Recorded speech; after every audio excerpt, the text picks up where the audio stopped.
चिड़िया बेचारी बहुत परेशान थी क्योंकि उसके घर में खाने पीने का सभी सामान खत्म हो गया था। मम्मा, क्यों ना हम अब की बार गाजर की खेती करते हैं। गाजर इस समय बहुत महंगे हो गए हैं। हम लोग गाजर की खेती करेंगे तो हम लोगों के गाजर बहुत महंगे दामों में बिकेंगे। जग्गू बेटा, आप सही कह रहे हैं। वैसे भी हम लोगों का खेत वैसे ही पड़ा हुआ है। हम लोग अब की बार गाजर की खेती करते हैं। उसके अगले दिन चिड़िया बेचारी गाजर के बीज लेने के लिए शहर को चली जाती है। जग्गू बेटा, मैं तो गाजर के बीज ले आई। आप ऐसा कीजिए, आप घर का ध्यान रखिए। मैं इस बीज को अपने खेत में लगा के आती हूँ। चिड़िया उस बीज को अपने खेत में लगा देती है और उसमें पानी डाल देती है।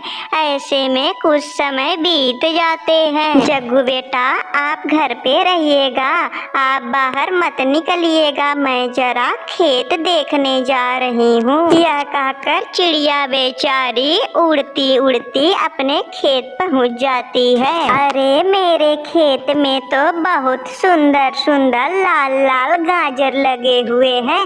मैं ऐसा करती हूँ, कल अपने बेटे जग्गू के साथ खेत पर आती हूँ और इस गाजर को उखाड़ कर मैं मंडी में बेच दूंगी। यह कहकर चिड़िया बेचारी अपने घर चली जाती है। उसके अगले दिन ही बरसात शुरू हो जाती है। चिड़िया अपने खेत पहुँचती है तो देखती है कि हे भगवान, ये तो बड़ी तेज बारिश हो रही है। इस बारिश में तो मेरे गाजर गल जाएंगे। इस बारिश में मंडी भी बंद है। मैं इस गाजर को कहाँ बेचूं? चारों तरफ पानी भरा हुआ था और उस पानी में मछलियाँ तैर रही थी। तभी वहाँ कालू कौवा और सुंदरी आ जाते हैं। अरे चिड़िया, क्या हुआ? तुम इतनी उदास क्यों हो? तुम इस पानी में क्या कर रही हो? सुंदरी जी, मैं इस गाजर के फसल को कहाँ बेचूं? अब तो सारे मंडी और बाजार बंद हो गए हैं। चिड़िया, तू चिंता मत कर, तेरी इस समस्या का मेरे पास हल है। ऐसा कर, तू इन गाजर को उखाड़ कर मछलियों को बेच दे। यह कहकर कालू कौवा और सुंदरी रानू चिड़िया का मजाक उड़ाने लगते हैं। मम्मा मम्मा, क्या हुआ? आप इतनी उदास क्यों हैं? क्या बताऊं जग्गू बेटा, मैंने कितने कितने ख्वाब देखे थे। मेरे सारे ख्वाब तो पानी में मिल गए। बाहर बारिश की वजह से गाजर सब गल जा रहे हैं। इस समय मंडी भी बंद है। मैं क्या करूं? उसके अगली सुबह रानू चिड़िया और उसका बेटा जग्गू अपने खेत पर जाते हैं और वहाँ कुछ देर तक बैठे रहते हैं। मम्मा मम्मा, चिंता मत करो मम्मा, 2-3 दिन में बारिश बंद हो जाएगी तो मंडी खुल जाएगी।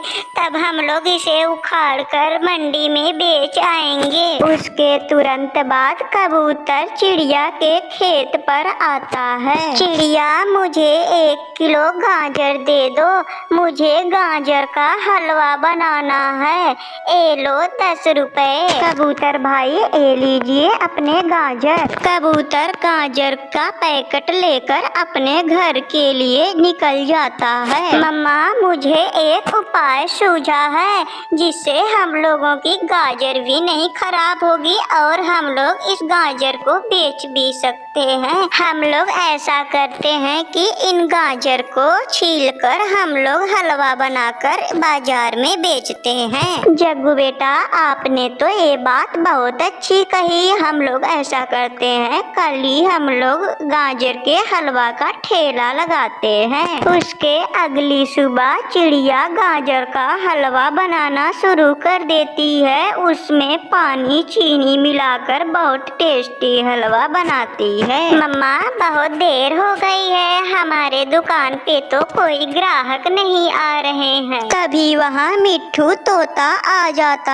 है। चिड़िया जरा मुझे एक प्लेट हलवा देना। हलवा मिट्ठू तोता को बहुत टेस्टी लगता है। अरे चिड़िया, ये तो बहुत स्वादिष्ट गाजर का हलवा तुमने बनाया है, बहुत स्वादिष्ट है। एक काम करो, एक प्लेट तुम मेरी पत्नी के लिए पैक कर दो। मिट्ठू तोता तब यह कहकर शोर मचाने लगता है कि चिड़िया का गाजर का हलवा बड़ा स्वादिष्ट है। यह सुनकर जंगल के सभी पक्षी चिड़िया के गाजर का हलवा खाने के लिए आ जाते हैं। अब चिड़िया की बिक्री भी बढ़ गई थी। तभी वहाँ कालू कौवा आ जाता है। कालू जी, आपने मुझे क्या कहा था कि इन गाजरों को मैं मछलियाँ को बेच दूं? अरे चिड़िया, मुझसे गलती हो गई। मैंने तो तुमसे मजाक में ये सब कह दिया था, लेकिन तुम तो बड़ी चतुर हो। आज सुंदरी अपने घर के बाहर बैठी हुई अपने बालों को धूप में सुखा रही थी।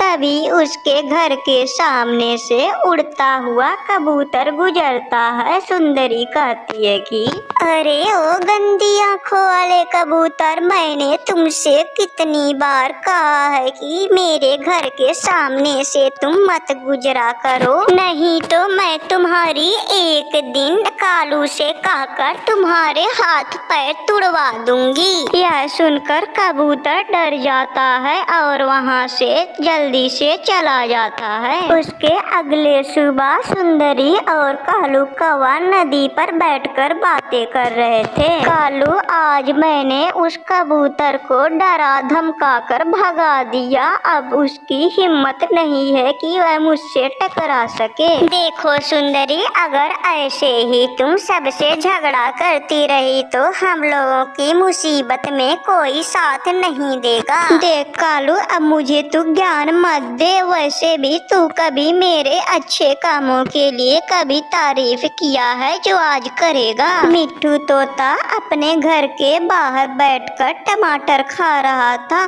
तभी वहाँ सुंदरी आ जाती है। ए मिट्ठू, ये टमाटर मुझे दे दे, वरना मैं कालू से कहकर तेरी खूब पिटाई कराऊंगी। मिट्ठू तोता डर जाता है और वह टमाटर को छोड़कर वहाँ से चला जाता है। वहीं दूसरी तरफ चिड़िया बेचारी अमरूद लेकर जा रही थी। तभी पीछे से सुंदरी आती है और चिड़िया को धक्का दे देती है। चिड़िया बेचारी जमीन पर गिर जाती है।